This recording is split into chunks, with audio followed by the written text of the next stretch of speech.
अब हम लोग अगले टॉपिक लेक्चर 6 में पढ़ेंगे उत्प्रेरण का सिद्धांत। उत्प्रेरण का वर्गीकरण अगले टॉपिक में समाप्त हो गया था। ये सेकंड वीडियो है उत्प्रेरण का सिद्धांत। तो उत्प्रेरण के दो सिद्धांत हैं, इस दोनों सिद्धांत को आप अच्छी तरह से समझिएगा। उत्प्रेरण के दो सिद्धांत है, पहला मध्यवर्ती यौगिक का सिद्धांत और दूसरा है अधिशोषण का सिद्धांत। मध्यवर्ती यौगिक का सिद्धांत ये लागू होगा आपका समांगी उत्प्रेरण, समांगी उत्प्रेरण के लिए। ये आपका होगा अधिशोषण का सिद्धांत विसमांगी उत्प्रेरण के लिए, यानी कि दो भौतिक अवस्था में समांगी और विसमांगी आया था। तो समांगी के लिए मध्यवर्ती, अभिसमांगी के लिए अधिशोषण का सिद्धांत। अब इसमें से एक लेके चलते हैं, मध्यवर्ती यौगिक का सिद्धांत। तो आपको बताया गया है कि जब उत्प्रेरक की उपस्थिति में अभिक्रिया होती है तो सक्रियण ऊर्जा घट जाती है। उत्प्रेरक की उपस्थिति में सक्रियण ऊर्जा, फिगर के साथ भी बताए थे, सक्रियण ऊर्जा कम जाती है।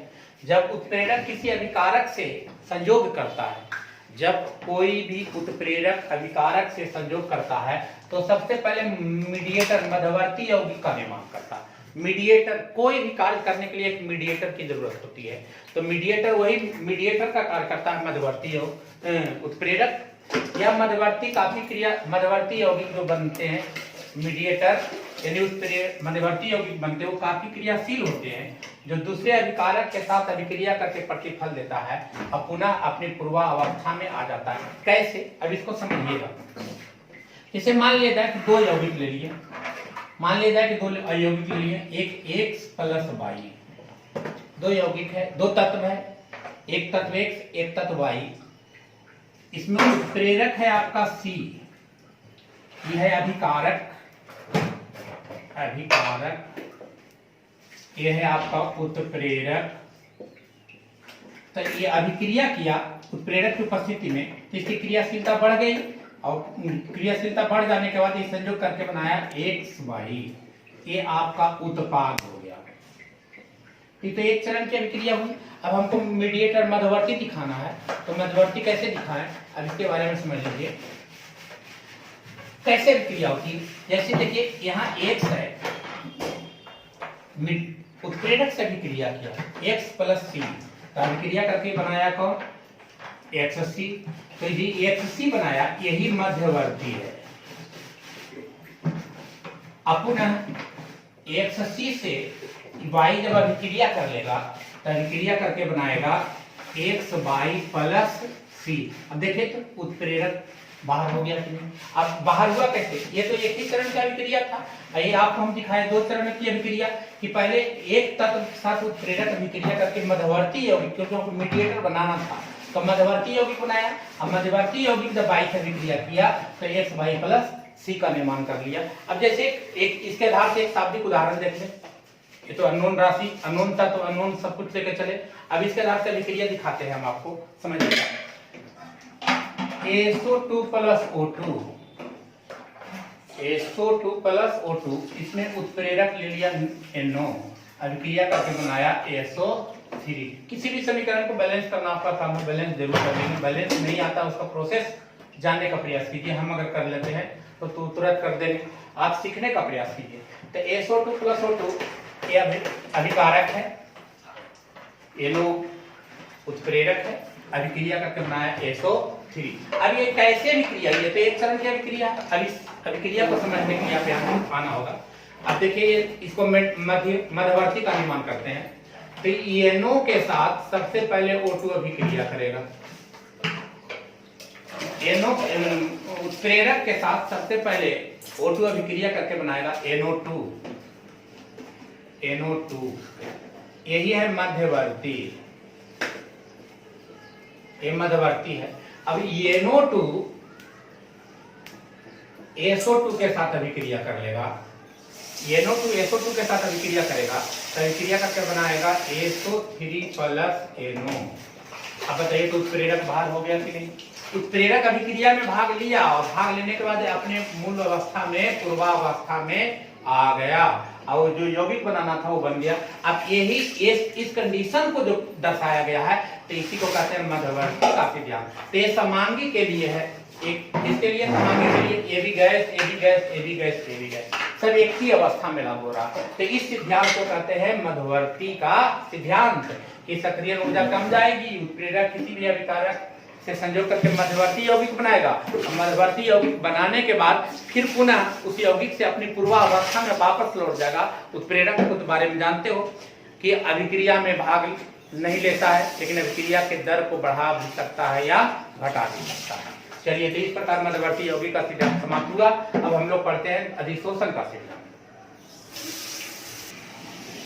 अधिशोषण का सिद्धांत यानी विषमान उत्प्रेरक। दूसरा टॉपिक है उत्प्रेरक की सतह पर मुक्त संयोजकताएं होती है। किस प्रकार, अगर दो यौगिक, एगो ए एगो बी, उसमें एक का बाई लेकर चले थे, इसमें ए और बी ये दोनों आपस में नहीं जुड़ रहा, ये दोनों यौगिक आपस में नहीं जुड़ रहा है, तो कैसे उसको उत्प्रेरक जोड़ने का कार्य करता है, इसको समझिएगा।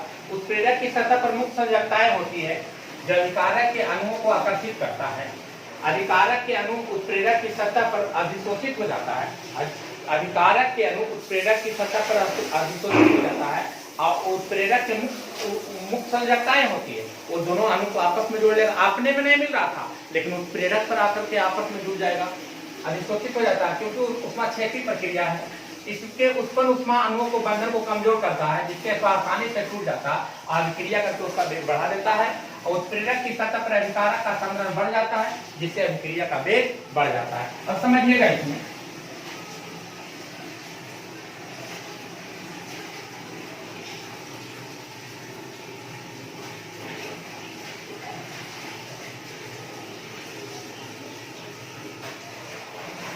ये उत्प्रेरक,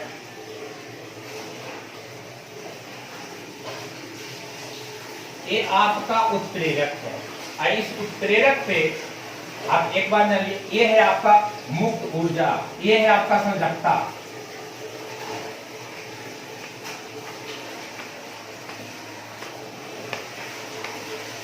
ये आपका संयोजकता है। उत्प्रेरक की क्या है? मुक्त संयोजकताएं हैं।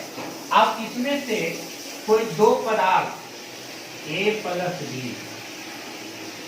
इसमें कोई दो पदार्थ है A और B। अब A और B दोनों आपस में अभिक्रिया नहीं कर रहा, खुद अपने में A और B आपस में अभिक्रिया नहीं कर रहा था, लेकिन ये उत्प्रेरक, ये है आपका उत्प्रेरक, ये दोनों है आपका अभिकारक। अब उत्प्रेरक में मुक्त संयोजकताएं हैं, उत्प्रेरक में साफ कर रहा है कि मुक्त संयोजकताएं हैं। अब इस कंडीशन में ये अभिकारक के अणु है ए और बी, ये जो दोनों आपस में अभिक्रिया नहीं कर रहा था, लेकिन जब उत्प्रेरक की उपस्थिति हुआ, अब इसको समझिएगा, ये तुरंत क्या कर लेगा,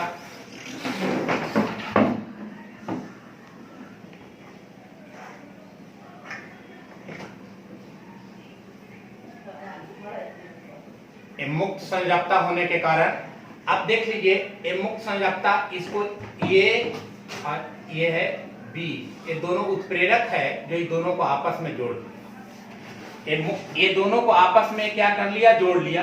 अब ये दोनों आपस में बॉन्ड नहीं बना रहा था, लेकिन उत्प्रेरक की उपस्थिति, उत्प्रेरक मुक्त संयोजकता के कारण ये दोनों आपस में जोड़ लिया। अब जोड़ने के बाद आप देख लीजिए, ये दोनों बॉन्ड बना लेगा।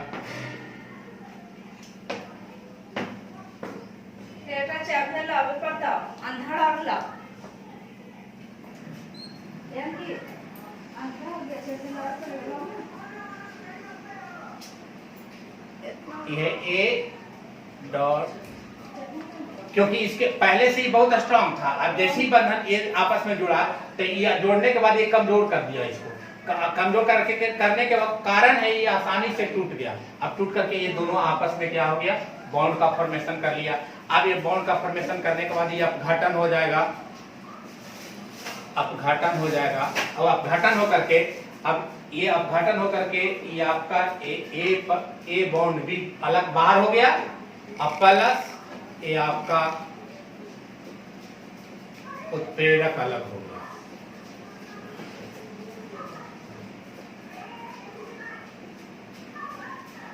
उत्प्रेरक ये अलग हो गया, ये हो गया उत्प्रेरक, ये आपका हो गया प्रतिफल। तो इस प्रकार इस सिद्धांत को हम लोग कहते हैं अधिशोषण का सिद्धांत।